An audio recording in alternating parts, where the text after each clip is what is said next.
नागेन्द्रहाराय त्रिलोचनाय भस्माङ्गरागाय महेश्वराय नित्याय शुद्धाय दिगम्बराय तस्मै नकाराय नमः शिवाय मन्दाकिनी सलिल चन्दनचर्चिताय नन्दीश्वर प्रमदनाद महेश्वराय मन्दारपुष्प बहुपुष्प सुपूजिताय तस्मै मकराय नमः शिवाय शिवाय गौरी वदनाब्जवृन्द सूर्याय दक्षाध्वरनाशकाय श्रीनीलकण्ठाय वृषध्वजाय तस्मै शिकाराय नमः शिवाय वसिष्ठकुम्भो भवगौतमार्य मुनीन्द्रदेवार्चितशेखराय चन्द्रार्कवैश्वानरलोचनाय तस्मै वकाराय नमः शिवाय यज्ञस्वरूपाय जटाधराय पिनाकहस्ताय सनातनाय दिव्याय देवाय दिगम्बराय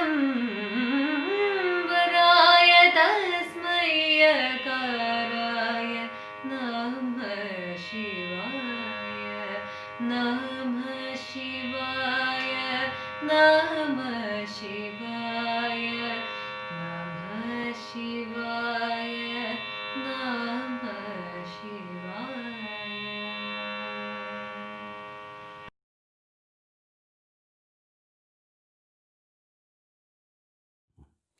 സദാശിവസമാരംഭാം ശങ്കരാചാര്യമധ്യമാം അസ്മദാചാര്യപര്യന്താം വന്ദേ ഗുരുപരമ്പരാം.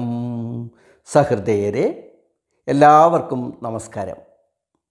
ഭാരതീയ ചിന്തയും സംസ്കാരവും പൈതൃകവും പരിപോഷിപ്പിക്കുക എന്ന ലക്ഷ്യത്തോടു കൂടി കോഴിക്കോട് ജില്ലയിലെ വടകരയ്ക്കടുത്ത് മുതുവടത്തൂർ എന്ന കൊച്ചു ഗ്രാമത്തിൽ ഉദയം കൊള്ളുന്ന പുസ്തക പ്രകാശന രംഗത്തെ ഒരെളിയ സംരംഭമാണ് സരോവരം ബുക്സ്. ഭക്തോത്തമനായ പ്രഹ്ലാദകുമാരൻ്റെ ജീവിതത്തിൽ അനുഗ്രഹാശിസ്സുകൾ പകർന്ന ഭഗവാൻ ശ്രീ നരസിംഹമൂർത്തിയുടെ സാന്നിധ്യം കൊണ്ട് പവിത്രമായ മുതുവടത്തൂർ ശ്രീ നരസിംഹമൂർത്തി ക്ഷേത്രത്തിന് സമീപമാണ് ഈ സംരംഭത്തിൻ്റെ ആസ്ഥാനം. സാധാരണക്കാരിൽ സാധാരണക്കാരായ സർഗധനരായ പ്രതിഭാശാലികളുടെ സർഗസൃഷ്ടികൾ പലതും വെളിച്ചം കാണാതെ കാലയവനികയ്ക്കുള്ളിൽ മറഞ്ഞു പോകുന്നു എന്ന യാഥാർത്ഥ്യം മനസ്സിലാക്കിയാണ് ഇത്തരമൊരു സംരംഭത്തെക്കുറിച്ച് ആലോചിച്ചത്. നമ്മുടെ സമൂഹത്തിൽ പുസ്തക പ്രകാശനം ഇന്നൊരു വെല്ലുവിളിയെ നേരിടുകയാണ്. ലാഭേച്ഛ കൂടാതെ സാധാരണക്കാരായ എഴുത്തുകാരുടെ സൃഷ്ടികൾ സമൂഹത്തിന് വെളിച്ചം പകരത്തക്ക വിധത്തിൽ പ്രകാശനം ചെയ്യുകയാണ് ഈ സംരംഭത്തിൻ്റെ ലക്ഷ്യം. മലയാളം, സംസ്കൃതം, ഹിന്ദി, ഇംഗ്ലീഷ് തുടങ്ങിയ വിവിധ ഭാഷകളിലെ സാഹിത്യ സൃഷ്ടികൾ സമൂഹത്തിന് അറിവ് പകരണം എന്നൊരു ലക്ഷ്യമാണ് ഇതിൻ്റെ പിന്നിലുള്ളത്. എൻ്റെ മകനായ കിരൺജിത്തിൻ്റെ പഞ്ചകൈലാസം എന്ന ഹിന്ദി കൃതിയുടെ പ്രകാശനത്തോടുകൂടി ഈ ഉദ്ഘാടന കർമ്മം നിർവഹിക്കാൻ സാധിച്ചതിൽ ഏറെ ചാരിതാർത്ഥ്യമുണ്ട്. നമ്മുടെ ക്ഷണം സ്വീകരിച്ച് ഇവിടെ എത്തിയ പ്രതിഭാധനരായ ക്ഷണിതാക്കളെ സ്വാഗതം ചെയ്യുക. ഈ മംഗളമുഹൂർത്തത്തിൽ സന്നിഹിതരായ എല്ലാ സഹൃദയരെയും വേദിയിലേക്ക് സഹർഷം സ്വാഗതം ചെയ്യുക എന്നതാണ് എൻ്റെ കർത്തവ്യം. നമ്മുടെ ഈ സംരംഭത്തിൻ്റെ ഔപചാരികമായ ഉദ്ഘാടനം നിർവഹിക്കുന്നത് അഭിവന്ദ്യനായ ഭാരതീയ ആത്മീയ നഭസിൽ തൻ്റെ പ്രബോധനങ്ങളിലൂടെ സമൂഹത്തെ സുശോഭിതമാക്കുന്ന ആത്മീയ ജ്യോതിസായ ശ്രീ മധുസൂദൻ ഡാംലെ അവർകളാണ്. ബഹുമാന്യനായ അദ്ദേഹത്തെ ഈ മഹത്തായ ഉദ്ഘാടന കർമ്മത്തിന് ലഭിച്ചതിൽ നമ്മൾ അതീവ കൃതാർത്ഥരാണ്. അദ്ദേഹത്തെ വേദിയിലേക്ക് ആദരപൂർവ്വം സ്വാഗതം ചെയ്യുന്നു. കിരൺജിത്തിൻ്റെ പഞ്ചകൈലാസം എന്ന കൃതിയുടെ ഔപചാരികമായ പ്രകാശന കർമ്മം നിർവഹിക്കുന്നത് വാരണാസി സർവകലാശാലയിലെ ഹിന്ദി വിഭാഗം പ്രൊഫസറും പണ്ഡിതനും ഗവേഷകനുമായ ശ്രീ അരവിന്ദ് ത്രിപാഠി അവർകളാണ്.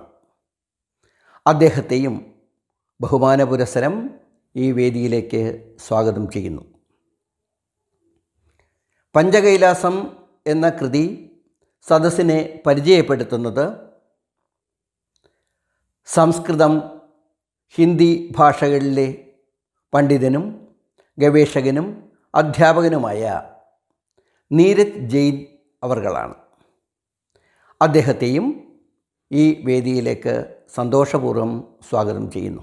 നമ്മുടെ ഈ സംരംഭത്തിന് ആശംസകൾ നേർന്നുകൊണ്ട് അനുഗ്രഹവർഷം ചൊരിയുന്നത് ശ്രീ ശശികുമാർ പുറമേരിയാണ്. എഴുത്തുകാരനും പ്രഭാഷകനും അധ്യാപകനുമായ ശ്രീ ശശികുമാർ പുറമേരിയെ വേദിയിലേക്ക് സ്നേഹപൂർവ്വം സ്വാഗതം ചെയ്യുന്നു. നമ്മുടെ ഈ ചടങ്ങിന് ആശംസകൾ നേരുന്ന മറ്റൊരു മഹത് വ്യക്തിയാണ് അധ്യാപകനും ഗവേഷകനും സാഹിത്യകാരനും കൂടിയായ ഡോക്ടർ ചേതൻ കുമാർ സുഥാർ. അദ്ദേഹത്തെയും ഈ വേദിയിലേക്ക് സഹർഷം സ്വാഗതം ചെയ്യുന്നു. നമ്മുടെ ഈ സംരംഭത്തിന് ആശംസകൾ നേരുന്ന മറ്റൊരു മഹത് വ്യക്തിയാണ് പ്രമുഖ എഴുത്തുകാരനും അധ്യാപകനുമായ ആശിഷ് ജെയിൻ അവർകൾ. അദ്ദേഹത്തെയും ഈ വേദിയിലേക്ക് സഹർഷം സ്വാഗതം ചെയ്യുന്നു. നമ്മുടെ ഈ മഹത്തായ സംരംഭത്തിൽ സാന്നിധ്യം കൊണ്ട് ധന്യമാക്കിയ എല്ലാ സുമനസ്സുകളെയും അത്യാദരപൂർവം ഈ ചടങ്ങിലേക്ക് സ്വാഗതം ചെയ്യുന്നു. എല്ലാ സഹൃദയരെയും അഭ്യുദയകാംക്ഷികളെയും എഴുത്തുകാരെയും യുവ പ്രതിഭകളെയും ആസ്വാദകരെയും സർവോപരി എല്ലാ വന്ദ്യരായ ഗുരുനാഥന്മാരെയും അനുസ്മരിച്ചുകൊണ്ട് അവരുടെയൊക്കെ ആശീർവാദത്തോടും നിങ്ങളുടെയൊക്കെ അനുവാദത്തോടും കൂടി ഈ സംരംഭത്തിൻ്റെ ഔപചാരികമായ ഉദ്ഘാടനം നിർവഹിക്കാനായി ബഹുമാനപ്പെട്ട മധുസൂദൻ ഡാംലെ അവർകളോട് ആദരപൂർവ്വം അപേക്ഷിക്കുന്നു. നന്ദി, നമസ്കാരം.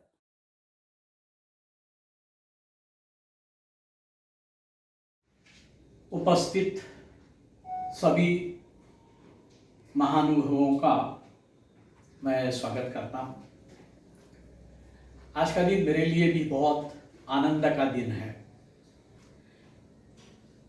आज के दिन एक ऐसा काम मुझे मिला है जो मैं समझता हूँ कि हमेशा से मेरे दिल में रहा है।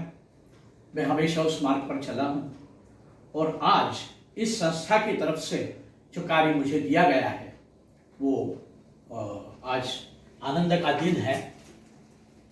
बात यह है कि हमारे भारत का जो इतिहास है वो इतिहास बहुत परिपूर्ण है। हर क्षेत्र के अंदर भारतवर्ष ने अपना नाम किया है और काम भी किया है।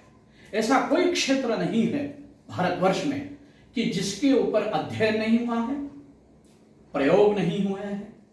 लेकिन हमारी ये सारी धरोहर जमाने के साथ साथ, कारण कई होंगे, मैं कोई भी कारण की मीमांसा यहाँ नहीं करना चाहता इस समय पर, लेकिन वो समाज के पीछे रह गई, हमारे में से वो हटा दी गई। जिनको हम देख के चलते थे, सीखते थे, वो सारी बातें पीछे रह गई।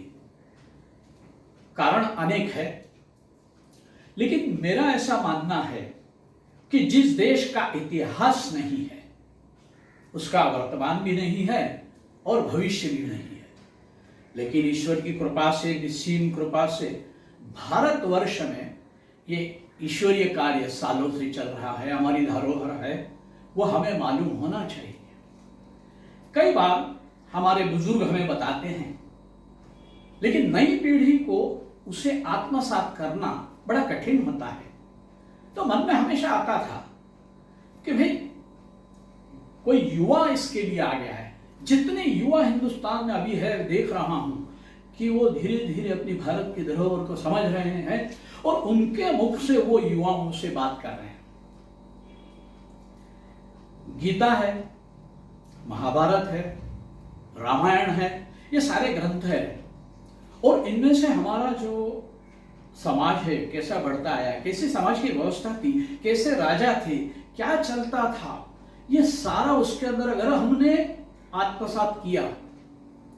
अभी राम है, राम की जो कहानी है जब हम पढ़ते हैं तो he was a best administrator, वो बहुत अच्छे व्यवस्थापक थे। तो जितने भी हमारे महात्मा, योगीजन, ज्ञानीजन आए हैं वो बहुत बड़े व्यवस्थापक थे। और ऐसी बातें एक युवा के मुख से जाए। मेरे मित्र उन्नयन कृष्ण जी, उन्होंने एक संस्था को अभी जन्म दिया है। उस संस्था में उनके पुत्र किरणजीत जी और बहुत सारे लोग उसमें कार्यरत है। किरणजीत उनके जो पुत्र हैं वो बहुत ही उत्साही व्यक्तित्व है। हमारी संस्था से भी उनका संबंध आया था और एक अच्छे शिक्षक है।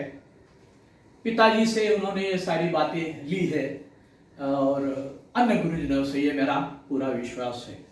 आगे जब इसका विमोचन की बात हुई और ये इनका जो चिन्ह है, मुद्रा है, तो ये मुद्रा जो होती है ये हमारे उद्देश्य को 100%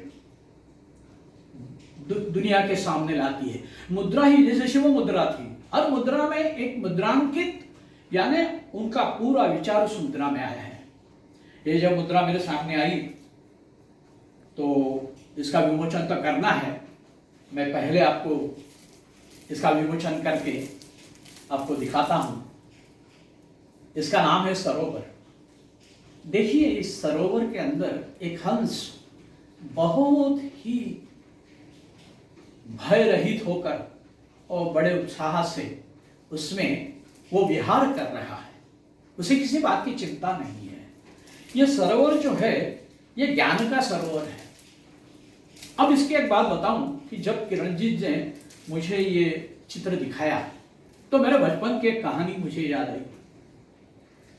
बचपन में कहानी और एक छोटी सी कविता थी कि एक छोटी तलैया है और वहां पे हम 5-6 भाई लोग रहते हैं, लेकिन उसमें से एक जो है वो दिखने में अच्छा नहीं है, कुरूप है, दूसरे भाईजन उसके साथ खेलते नहीं है, उसे बड़ा दुख होता है। वो कहीं कोने में दुबक के बैठता है, डरता है, खाता पीता भी नहीं है, क्योंकि वो लोग जो खा रहे हैं वो उसका खाना नहीं है, वो जानता है, समझता है, लेकिन पूरा ज्ञान नहीं है। धीरे धीरे वो बढ़ता है आगे, और जब वो बड़ा हो जाता है, अच्छी युवा अवस्था में आ जाता है, तो तैरते तैरते अचानक स्थिर पानी में नीचे दिखता है। तो उससे क्या दिखता है? उसको उसका स्वरूप दिखता है। तब तक उसको उसका स्वरूप मालूम नहीं है, और बोलता अरे ये तो मैं इनके जैसा हूं ही नहीं, मैं तो राजहंस हूं, और मेरी ये रहने की जगह नहीं है। मानस सरोवर यही मेरी जगह है, और मैं खाता हूं केवल 20 तंतु। देखिए कितना सुंदर इसके अंदर वर्णन है। इसलिए हम सब, संस्कृत में कहते हैं ईश्वरस्य पुत्राः वयम, ऋषि पुत्राः वयम, तो हम भी वैसे ही राजहंस हैं, लेकिन हमें हमारी धरोहर न मालूम होने से हम भूल गए हैं। तो ये संस्था जो है सरोवर, इन्होंने ये बहुत ही अच्छा किया है, और इस चित्र के अंदर से ही हम समझ सकते हैं कि उनको आगे जाने में क्या करना चाहिए आगे जाने। अब ये जो संस्था है, इसने सिर्फ अपने लिए नहीं सोचा है कि भाई केवल कुछ प्रसिद्धि करना है, अपनी किताबों को प्रसिद्ध करना है, नाम कमाना है, पैसा कमाना है, ऐसा कुछ भी नहीं है। ये जो पूरी इनकी सोच है, वो सोच ऐसी है कि हम केवल मैं नहीं, यह संस्था केवल अपने और अपने लोगों की किताबों के बारे में बात नहीं करना चाहती, और ज्ञान ऐसा है कि हमारे में से किसी के भी पास नहीं है। मैं भी नहीं कहूंगा कि मेरे पास पूरा ज्ञान है, और ये हिंदुस्तान भरा पड़ा है। तो ये संस्था ऐसी आह्वान करती है कि भाई आप लोगों के पास जो भी है, आप वो ज्ञान लेके आइए, लिखिए, हम उसको प्रसिद्धि देंगे, और ये भी बहुत कम मूल्य में ये सारा काम होगा। इसके अंदर मूल्य कमाना, मुद्रा कमाना, ये हमारा उद्देश्य नहीं है, किंतु हमारे मुद्रा के अंदर जो बताया गया है वो हमारा ज्ञान सबदूर देना है। हमें सबदूर इस ज्ञान का प्रचार करना है। तो मैं इनका विचार समझ पाया, और मैं अपनी तरफ से इसका विमोचन करने के बाद भी एक ही प्रार्थना करता हूँ कि जितने युवा हैं वो बाहर आए, एक दूसरे से बात करें, ज्ञान बांटे। ज्येष्ठ लोग हमारे जैसे तो लोगों को बताते ही आ रहे हैं, लेकिन कई बार एक फर्क पड़ जाता है उम्र का आज। तो ये परिस्थिति, जब ये नए लोग आते हैं बाहर, तो ये कम हो जाती दूरियां, और जब ये आपस में बात करने लगते हैं, तो फिर भारत का जो उद्देश्य है, फिर से हमारा राजहंस बनकर आगे जाने का, हमारे ज्ञान को खुद प्राप्त करने का और उसका प्रसार करने का, इसके बीच में कोई भी नहीं आ सकता है। आज मैं ईश्वर से यही प्रार्थना करता हूं कि उन्नीकृष्णन जी, किरणजीत जी, बाकी बहुत सारे विद्वान जो बनारस से इसके अंदर सम्मिलित हुए हैं, बनारस के हैं, बाकी अन्य जगहों से आए हैं, मैं ये कहता हूं कि ये कार्य के लिए ईश्वर से प्रार्थना करता हूं कि ये कार्य आगे ही बढ़ता जाएगा, और इसका लाभ भारत के सभी युवा लेंगे। धन्यवाद।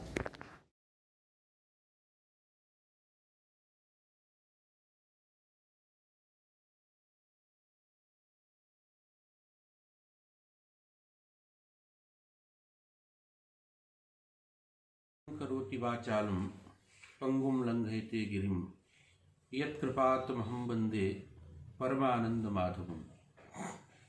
मित्रों, आज फेसबुक के माध्यम से पुनः एक बार आप सभी के साथ जुड़ रहा हूं। मैं प्रोफेसर ब्रजभूषण ओझा, अध्यक्ष व्याकरण विभाग, संपूर्णानंद संस्कृत विश्वविद्यालय वाराणसी। परम सौभाग्य का विषय है कि आज जिस पुस्तक का विमोचन हो रहा है, वह पुस्तक हम भारतवासियों के लिए, सनातन धर्मावलंबियों के लिए, मैं यह कहूँ पूरे विश्व के लिए अत्यंत उपयोगी है। यह पुस्तक जो मेरे हाथ में आज है, जिस पुस्तक का नाम है पंच कैलाश। पंच कैलाश इस पुस्तक के नाम से ही आपको ज्ञात हो गया होगा कि इस पुस्तक के अंदर किस चीज़ का वर्णन है, इस पुस्तक का क्या विषय वस्तु है। पंच कैलाश का मतलब होता है 5 कैलाश, और इस पुस्तक के अंदर 5 कैलाश पर्वतों का वर्णन है।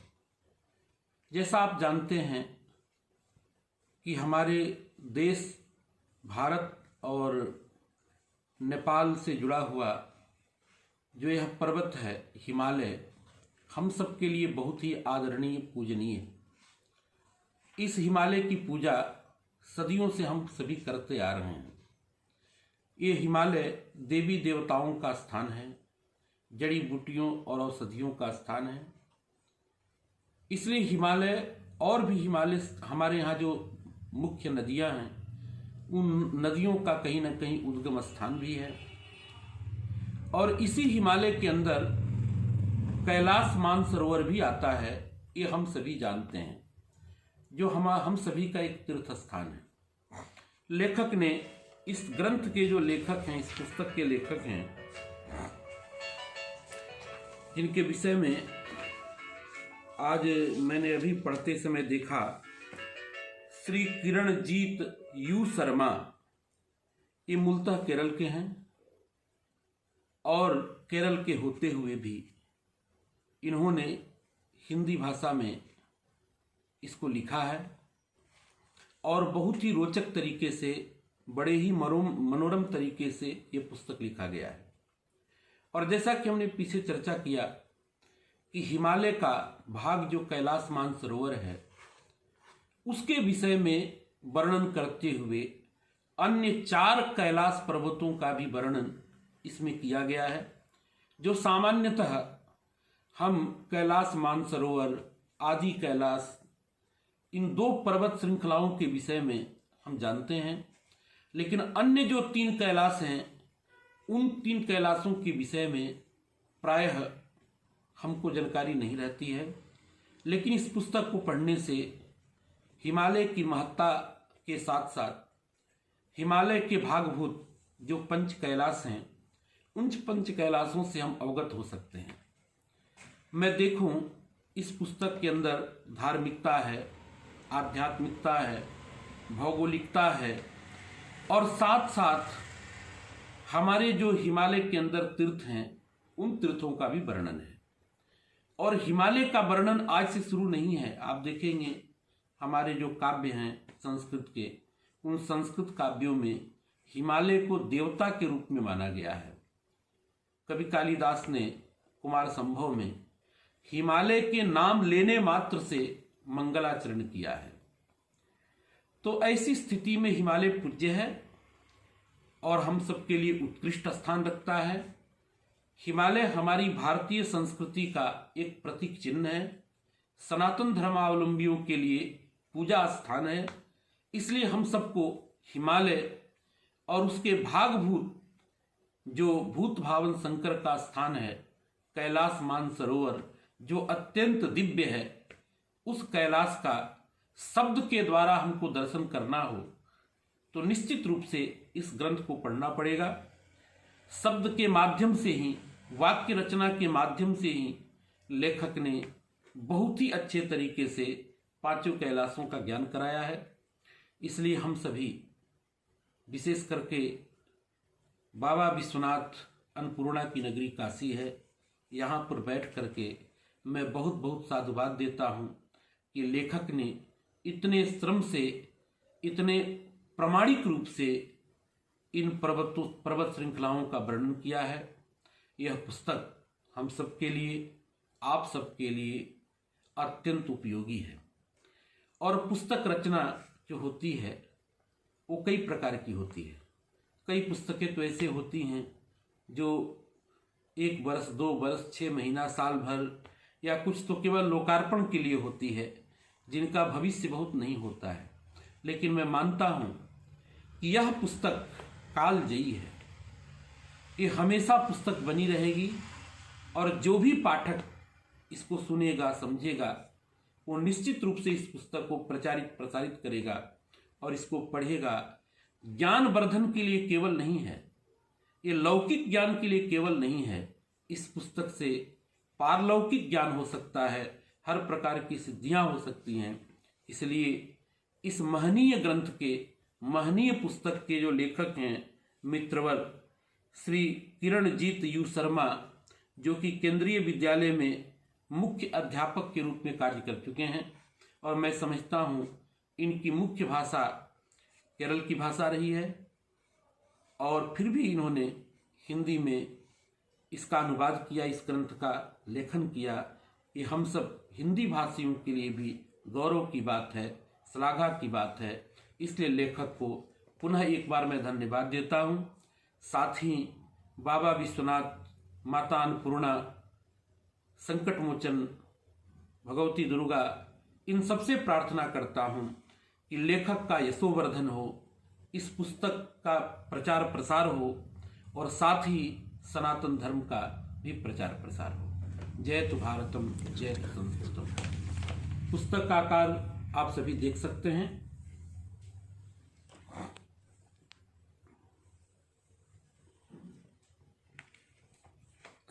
पंच है, वाह वाह, बहुत सुंदर।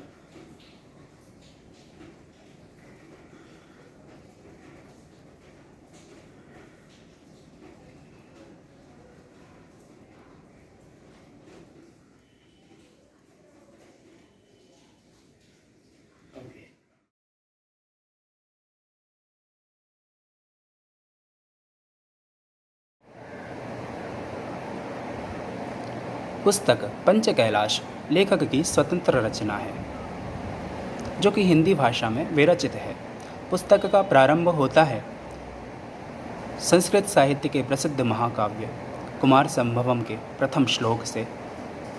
इससे यह बात तो स्पष्ट हो जाती है कि जिस प्रकार एक पुत्र का अपनी माता के प्रति स्नेह प्रबल होता है, ठीक वैसे ही लेखक का भी प्रेम अपनी भारतीय संस्कृति, अपनी परंपरा और अपनी भाषाओं के लिए भी निस्सीम और प्रबल है।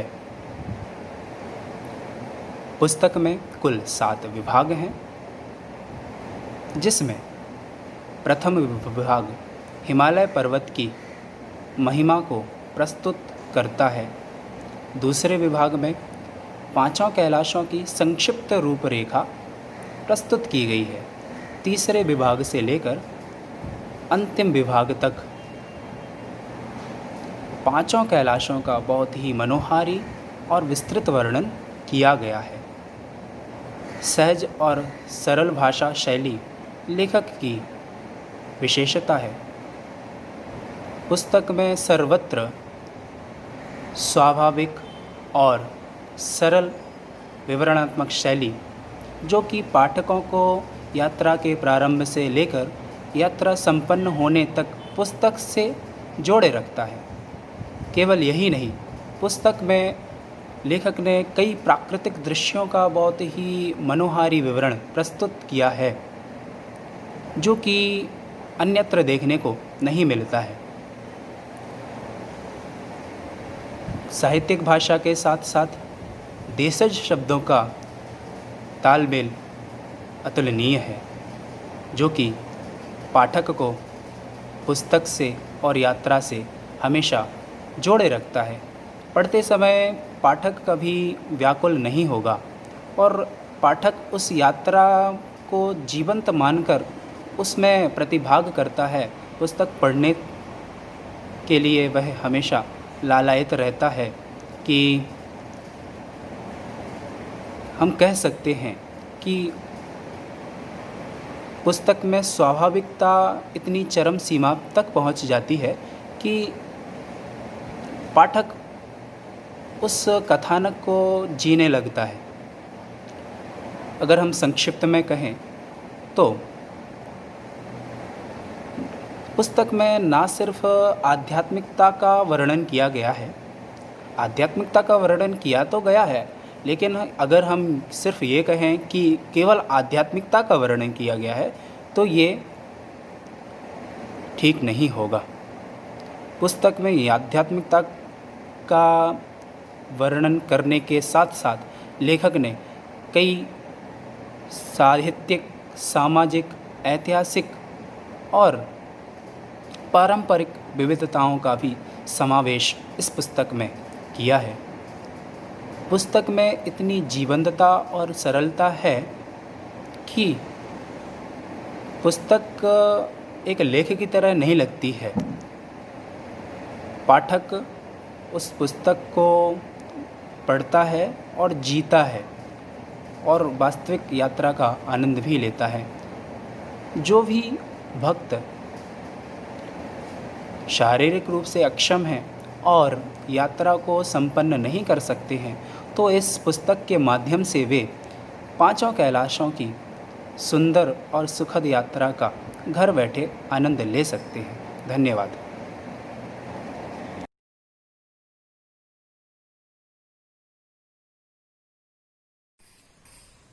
പുസ്തക പ്രസാധക രംഗത്ത് ഒരു പുതിയ സംരംഭം കൂടി, അതാണ് സരോവരം ബുക്സ്.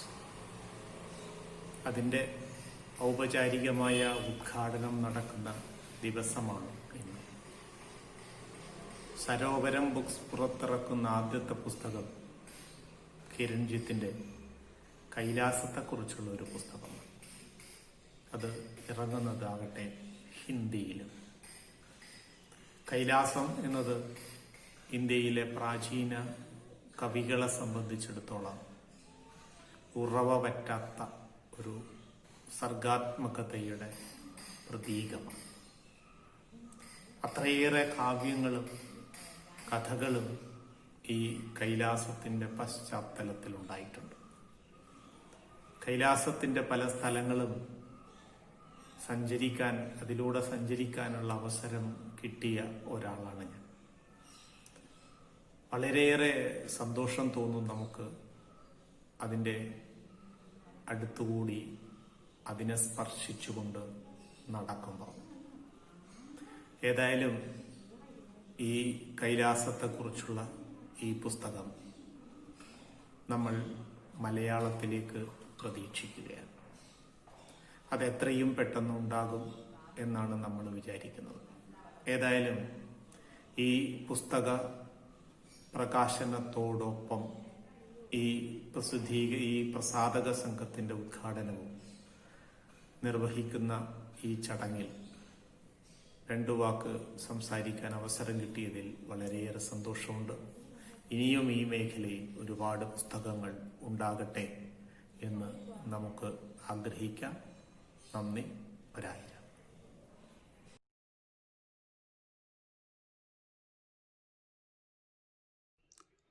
सभी को नमस्कार। पंच कैलाश नामक पुस्तक के विमोचन के अवसर पर आज ऑनलाइन माध्यम से उपस्थित सभी विद्वतजन को मैं नमस्कार करता हूँ। यह पुस्तक श्रीमान किरणजीत सर द्वारा विरचित है,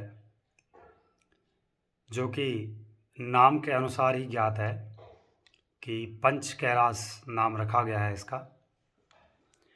ये पंच कैलाश हिमालय की अलग अलग रेंज में स्थित है, जिनमें कुछ हिमाचल प्रदेश में है और कुछ उत्तराखंड में है और एक कैलाश मानसरोवर में है। इन पंच कैलाशों में मणि महेश कैलाश,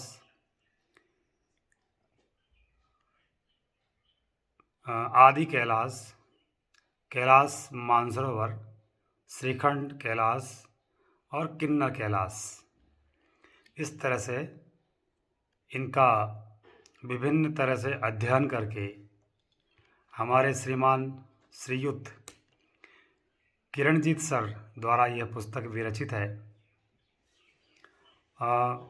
इसके बारे में और ज़्यादा सर ही बताएंगे, लेकिन आज इस ऑनलाइन मीट में उपस्थित सभी विद्वतजनों का मैं स्वागत करता हूं, जिनमें उनके पिताश्री है जो कि श्रीमान उन्नी कृष्णन जी ए, जो कि सरोवर बुक्स के निदेशक भी है। मैं उनका इस मीटिंग में स्वागत करता हूं। मैं श्रीमान मधुसूदन जी डामले, अध्यक्ष मिदम आश्रम का भी स्वागत करता हूं, जो कि इस ऑनलाइन मीट में उपस्थित है। श्रीमान अरविंद त्रिपाठी जी का मैं स्वागत करूंगा, जो वाराणसी में हिंदी के प्राध्यापक है। श्रीमान नीरज जी जैन का मैं स्वागत करूंगा, जो अभी आपको पुस्तक परिचय देंगे। श्रीमान आशीष जी जैन, जो भोपाल से है, उनका मैं स्वागत करता हूं। श्रीमान शशि पुरमेरी जी, जो मलयालम भाषा से हैं। और सबसे बड़ी बात यह है कि हमारे प्रिय वरिष्ठ लेखक हो गए हैं आजकल, श्रीमान किरणजीत सर का मैं स्वागत करता हूं और उनको बधाई देता हूं कि उन्होंने इतनी सुंदर पुस्तक तैयार की है, सुंदर पुस्तक का लेखन किया है, जिससे न केवल हिमालय में स्थित पंच कैलाश का हम परिचय प्राप्त कर सकते हैं, बल्कि वहाँ पर जो पंच कैलाश है उनकी मानसिक यात्रा भी हम कर सकते हैं। किरणजीत सर शुरू से ही बहुत मेहनती रहे हैं। हम दोनों ने मिलकर एक पुस्तक तैयार की थी, कैलाश मानसरोवर यात्रा उत्तराखंड के रास्ते। उसमें उन्होंने आरंभिक दिनों में मलयालम की पुस्तक का हिंदी में अनुवाद किया था। उस अनुवाद में मैंने भी थोड़ा सहयोग किया था। मुझे सौभाग्य मिला ये, मैं उसके लिए और यह पुस्तक रचना करने के लिए श्रीमान किरणजीत सर को हृदय से धन्यवाद दूंगा और आगे भी कामना करूंगा कि वो ऐसे ही अपना लेखन कार्य जारी रखे और माँ सरस्वती के चरणों में अपने लेखन पुष्प अर्पित करते रहे। धन्यवाद।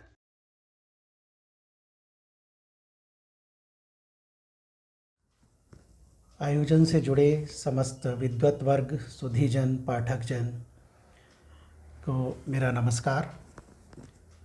मैं आशीष जैन, केंद्रीय विद्यालय क्रमांक 2 भोपाल में हिंदी शिक्षक के रूप में कार्यरत हूँ और आज इस पुस्तक विमोचन के अवसर पर सर्वप्रथम तो मैं परम मित्र श्री किरणजीत शर्मा जी को हृदय से धन्यवाद देता हूँ कि उन्होंने मुझे अवसर दिया अपनी बात रखने का।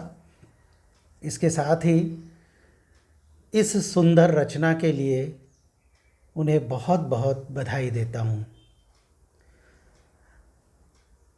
मित्र किरणजीत जी की यह रचना वास्तव में भक्ति, अध्यात्म और पर्यावरण और साहित्य, इन सब का एक अद्भुत संगम है, जो कि हम सभी को भगवान शिव के साथ साथ साहित्यिक रसपान, अध्यात्म का आनंद, ये सब भी भरपूर मात्रा में ये रचना देगी, ऐसा मेरा विश्वास है। शर्मा जी ने ये जो रचना लिखी है, इसमें बहुत ही रोचक ढंग से, बहुत ही अच्छे ढंग से इन्होंने आदि कैलाश, कैलाश मानसरोवर, मणिमहेश कैलाश, किन्नर कैलाश और श्रीखंड महादेव कैलाश, इन पंच कैलाश का जो विवरण इसमें प्रस्तुत किया गया है वह अद्वितीय है। साथ साथ जिस ढंग से लेखक ने प्रस्तुति दी है वह सराहनीय है और प्रशंसनीय भी है। भारतीय दर्शन में, भारतीय संस्कृति में शिव का बड़ा महत्व है, इसे कोई नहीं नकार सकता। शिव तत्व के दो पहलू हैं, एक सृजन और एक संहार। संहार भी सृजन के लिए किया जाता है। विकास के लिए विनाश की जो बात है कि जो जीर्ण शीर्ण है, जो मुख्य धारा से हट चुका है, जो मानवता के लिए उचित नहीं है, उसका संहार होना चाहिए और फिर उसके बाद नवसृजन होना चाहिए। शिव तत्व के यही दो महत्वपूर्ण पहलू हैं जो मेरी समझ में पूरी मानवता के लिए बहुत बड़ा वरदान है। कैलाश मानसरोवर या आदि कैलाश के बारे में तो सबने थोड़ा बहुत कुछ ना कुछ सुना होता है, लेकिन बाकी के जिन तीन कैलाश पर्वतों की, जिन कैलाशों की चर्चा इस पुस्तक में की गई है, वह निश्चित ही लेखक के परिश्रम का, उनके द्वारा किया गया जो श्रम है उसका परिणाम है जो हम तक ये चीज़ पहुंची है। श्रेष्ठ साहित्य इस बात पर निर्भर करता है कि उसकी उपादेयता या उपयोगिता कितनी है। अब हम यदि इस रचना की बात करें, पंच कैलाश नामक इस रचना की बात करें, तो इसकी उपयोगिता सिर्फ शिव भक्तों के लिए ही नहीं है। कोई ये कह सकता है कि जो लोग वहाँ अपनी शारीरिक अक्षमता के कारण या अन्य किसी कारण से नहीं जा पा रहे हैं, वे इस पुस्तक को पढ़कर इसका आनंद ले सकते हैं और साथ साथ वो अनुभूति कर सकते हैं कि वे भगवान शिव से जुड़ गए हैं, वहाँ तक पहुँचे हैं। लेकिन मेरी दृष्टि में जब मैंने इस पुस्तक को पढ़ा, इसका एक अवलोकन किया, तो मैंने पाया कि ये रचना सिर्फ शिव भक्तों के लिए ही उपयोगी नहीं है। यह हर उस व्यक्ति के लिए उपयोगी है जिसे श्रेष्ठ साहित्य से प्रेम है, जिसे पर्यावरण से प्रेम है, जिसे अपनी संस्कृति से प्रेम है, जिसे अध्यात्म से प्रेम है, जिसे शिव से प्रेम है, जिसे अपनी आत्मा से प्रेम है, जिसे मानवता से प्रेम है। हर उस व्यक्ति के लिए यह रचना उपयोगी है, क्योंकि इसमें जो पर्यावरण का, प्रकृति का जो चित्रण है, यह रचना हमें प्रकृति चित्रण का भी एक संदेश देती है। यह रचना हमें शिव की आराधना के साथ साथ हिमालय के उन अनछुए दृश्यों, उन पहलुओं की यात्रा भी कराती है जिनके बारे में हम शायद कभी कल्पना नहीं कर सकते, या जब हम जाएं तो भी कई बातें हमसे अछूती रह जाती हैं। पहाड़ी क्षेत्रों में ख़ास तौर से बहुत सारा ऐसा कुछ होता है कि कई स्मृतियाँ, उन पहाड़ों का इतिहास या बहुत सारी वहाँ की किंवदंतियाँ, वहाँ की मान्यताएं, जो समूची मानवता से जुड़ी होने के बावजूद दुर्गम क्षेत्र होने के कारण वहीं तक सिमट कर रह जाती हैं, क्योंकि वे इतिहास की पहुंच से दूर हो जाती हैं। मित्र किरणजीत जी ने इन सब में उन क्षेत्रों के जो ऐतिहासिक वर्णन दिए, उन क्षेत्रों के मार्गों के जो विवरण दिए, उन सब से वो पहाड़ के कोने में छिपी हुई वो स्मृतियाँ, चाहे वो मिथकों से जुड़ी हों, चाहे वे स्मृतियाँ उस क्षेत्र के इतिहास से जुड़ी हों, पाठकों के मन में जीवंत हो जाती हैं और उस क्षेत्र से हमें एकाकार करती हैं, शिव से हमारा तादात्म्य बैठाती हैं। दूसरी महत्वपूर्ण बात और जो मैं कहना चाहूँगा इस रचना में, जो मुझे अच्छी लगी है, कि जो लोग पहले भी कैलाश मानसरोवर की यात्रा कर चुके होंगे, अगर वे इस रचना को पढ़ेंगे तो उन्हें महसूस होगा कि उनकी यात्रा में कुछ अधूरापन था, कुछ बातें थी जो छूट गईं, उनके जहन में, उनके ध्यान में नहीं आ पाईं, और उन्हें महसूस होगा कि इस रचना को पढ़कर, इस पुस्तक को पढ़कर उनकी वो यात्रा जो पहले अधूरी थी, जो पैरों से उन्होंने की तब भी अधूरी थी, और इस पुस्तक को पढ़कर वो यात्रा पूर्ण हो गई। ठीक वैसे ही जो इस यात्रा पर जाना चाहते हैं, उन्हें इस रचना को अवश्य पढ़ना चाहिए, ताकि वे अपनी यात्रा को पूर्णता प्रदान कर सकें। बहुत सारी बातें, बहुत सारी चीज़ें जो हम वहाँ देखकर भी, चूँकि हमें उसके इतिहास का ज्ञान नहीं है तो हम उसके महत्व को नहीं समझ पाते हैं। भक्ति के साथ साथ उस ऐतिहासिक पृष्ठभूमि को समझना भी बहुत ज़रूरी है, प्रकृति के उस सौंदर्य को निहारना भी बहुत ज़रूरी है, हिमालय के उस दिव्य विराट दैवीय रूप को निहारना, उसको अपने भीतर आत्मसात करना और उसके महत्व को समझना, ये भी बहुत ज़रूरी है। मैंने आरंभ में एक बात की थी शिव तत्व के सृजन और संहार की। तो शिव ने अपने निवास के लिए हिमालय को ही क्यों चुना होगा, इसका भी ये कारण शायद कहीं रहा हो कि हिमालय में भी सृजन और संहार दोनों ही तत्व समाहित हैं। हिमालय ही है जो हमारी रक्षा भी करता है, प्राकृतिक आपदाओं से भी रक्षा करता है, और हमारे जो शत्रु हैं उनसे भी हमारी रक्षा करता है। और हिमालय ही है जो सृजन में भी सहायक है। जब गर्मी तप रही होती है तब हिमालय के हृदय की बर्फ़ पिघलकर ही नदियों को सदा नीरा बनाए रखती है। यह हिमालय भारतीय दर्शन में, भारतीय संस्कृति में, हर धर्म संप्रदाय में हमेशा से महत्वपूर्ण रहा है, पूजनीय रहा है। किसी भी दर्शन, किसी भी संस्कृति को हम देख लें भारत की, इसके साथ साथ हिमालय सबके प्रति अनेक ऋषि मुनियों की तपोभूमि है। देशाटन करना हो, पर्यटन करना हो, ऊंचे पहाड़ों का मानवर्धन कर पर्वतारोहण करना हो, तो सब हम हिमालय की ओर पूरी दुनिया निहारती है।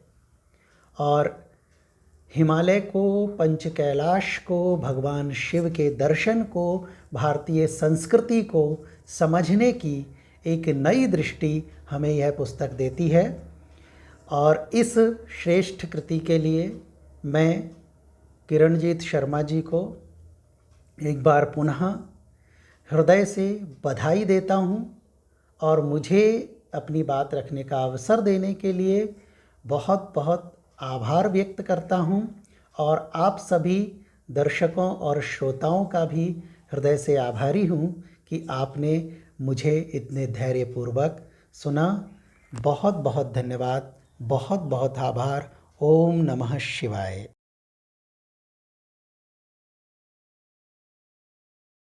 नमस्कार।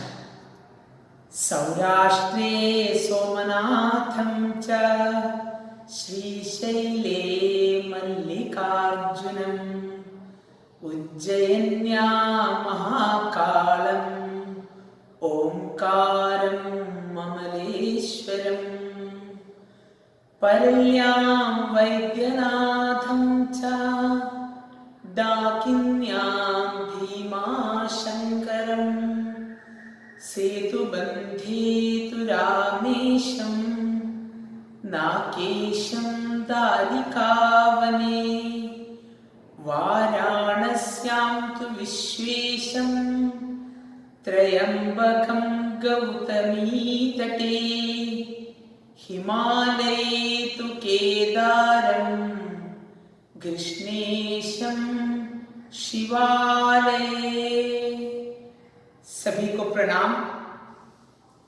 आदरणीय मिदम चैरिटेबल ट्रस्ट के अध्यक्ष श्री मधुसूदन दामले, वाराणसी के प्राध्यापक डॉक्टर अरविंद त्रिपाठी जी, श्री नीरज जैन, डॉक्टर शशि कुमार पुरमेरी, श्री चेतन प्रकाश सुथार, श्री आशीष जैन तथा मेरे वंद्य पिता एवं निदेशक सरोवरम बुक्स श्री उन्नी कृष्णन जी, और इस कार्यक्रम में भाग लेने वाले सभी सज्जनों, सभी को सादर प्रणाम। यह अत्यंत हर्ष की बात है कि आज मेरी पुस्तिका पंच कैलाश का विमोचन होने जा रहा है। साथ ही साथ सरोवरम बुक्स नामक पुस्तक प्रकाशन संस्था का भी आज श्री गणेश हो रहा है। सबसे पहले मैं अपनी पुस्तिका पंच कैलाश के बारे में कुछ शब्द बताऊं। कैलाश के बारे में संपूर्ण भारतीय जानते हैं। संपूर्ण भारत में कैलाश के बारे में सुनते सुनते ही कैलाश मानसरोवर का चित्र सभी भारतवासियों के मन में आता है। वास्तव में कैलाश मानसरोवर के अलावा भी हिमालय के पहाड़ों में 4 और कैलाश है। यह तथ्य बहुत कम लोग ही जानते हैं। इस तथ्य को भारत के नागरिकों एवं शिव भक्तों तक पहुंचाने का प्रयास इस पुस्तिका के माध्यम से किया गया है। यह है आदि कैलाश, कैलाश मानसरोवर, हिमाचल प्रदेश में स्थित मणिमहेश कैलाश, किन्नर कैलाश और श्रीकंठ महादेव कैलाश। इन कैलाशों के बारे में परिचित करवाने के साथ साथ इन कैलाशों से संबंधित विभिन्न कहानियों को, विभिन्न ऐतिहासिक तत्वों को भी उजागर करने का प्रयास हुआ है। हिमालय यात्राओं के विवरणात्मक लेखक में हिमालय सौंदर्य का अनोखा वर्णन जरूर होना ही है, उसका भी प्रयास है। हिमालय के कई प्रदेश ऐसे हैं जहां कहीं रहस्यमयी बातें होती हैं।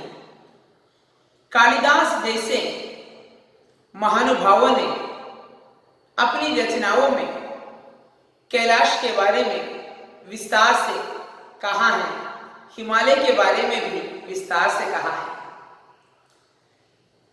आशा करता हूं कि पंच कैलाश के बारे में लोगों को अवगत कराने में यह पुस्तिका सफल हो जाएगी। हमारे देश में ऐसे कई शिव भक्त हैं जो भगवान शिव के धार्मिक स्थानों की यात्रा करना चाहते हैं। पंच कैलाश अत्यंत दुर्गम पथों से जाकर ही पहुंच पाएंगे, अतः सभी लोगों को वहां तक पहुंचना आसान नहीं होगा। शारीरिक तौर पर अस्वस्थ लोगों को भी पंच कैलाश यात्रा की अनुभूति प्रदान करने हेतु भी इस पुस्तिका सहायक होगी, ऐसी मेरी आशा है। सरोवरम बुक्स एक ऐसी संस्था है, बिना लाभ की इच्छा से साहित्यिक जगत में लोगों को प्रोत्साहन देना इसका मुख्य उद्देश्य है।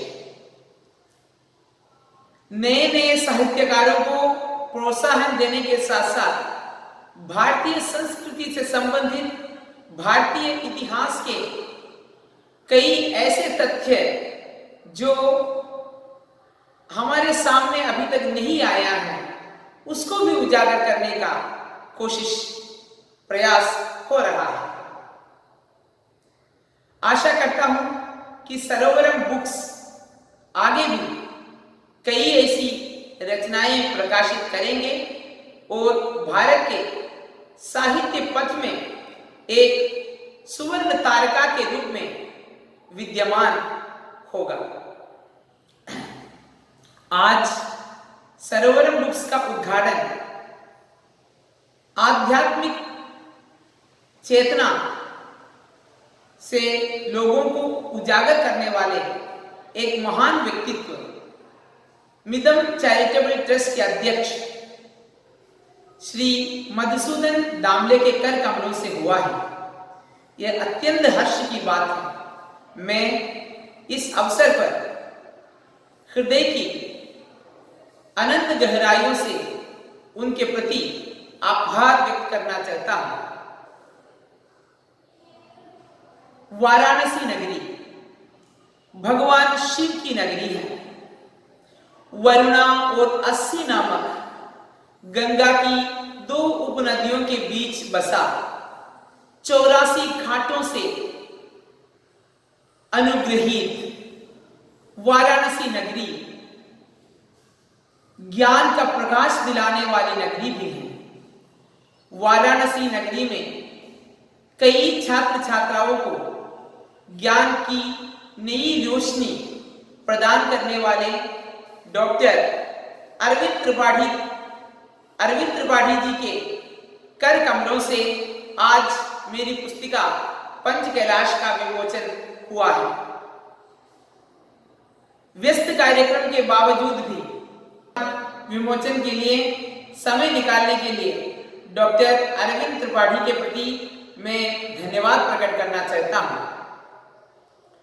मेरा अनुज तथा प्रिय मित्र श्री नीरज जैन ने आज विश्व के सामने पुस्तक का परिचय किया। उन्होंने पुस्तिका के निर्माण के दौरान भी प्रूफ रीडिंग का कार्य करके मेरी मदद की थी। उनको भी इस अवसर पर आभार व्यक्त करना चाहता हूं। ഡോക്ടർ ശ്രീ ശശികുമാർ പുറമേരി മലയാളത്തിലെ പ്രമുഖനായ എഴുത്തുകാരനും വാഗ്മിയുമാണ്. അദ്ദേഹവും ഈ പരിപാടിക്ക് ആശംസ നേരാനായി ഇവിടെ എത്തിച്ചേർന്നിരുന്നു. അദ്ദേഹത്തിനും ഹൃദയാത്മന നന്ദി രേഖപ്പെടുത്തട്ടെ. डॉक्टर चेतन प्रकाश सुथार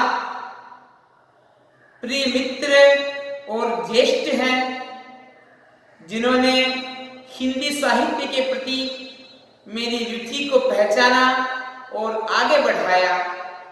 उन्होंने भी आज यहाँ अनुग्रह भाषण हेतु उपस्थित थे। उनको भी मैं हृदय की भाषा में आभार व्यक्त करना चाहता हूँ। श्री आशीष जैन भी ज्येष्ठ है मेरे। उन्होंने भी हिंदी साहित्य जगत में मुझे इतनी प्रेरणा प्रदान की थी, वह कभी भूल नहीं पाऊंगा। उनको भी आज इस अवसर पर धन्यवाद प्रदान करना चाहता हूं। मेरे पिताजी जो सरोवरम बुक्स के निदेशक भी हैं, वे सदा मेरे लिए प्रेरणा शक्ति के रूप में विद्यमान हैं। उनको भी इस अवसर पर धन्यवाद प्रकट करना चाहता हूं। इसके अलावा इस पुस्तिका की सृष्टि में और प्रूफ रीडिंग में केंद्रीय विद्यालय पुदुचेरी के ग्रंथपाल श्री हरीश कुमार वर्मा जी ने भी मेरी मदद की थी। उनको भी इस अवसर पर धन्यवाद देना चाहता हूं।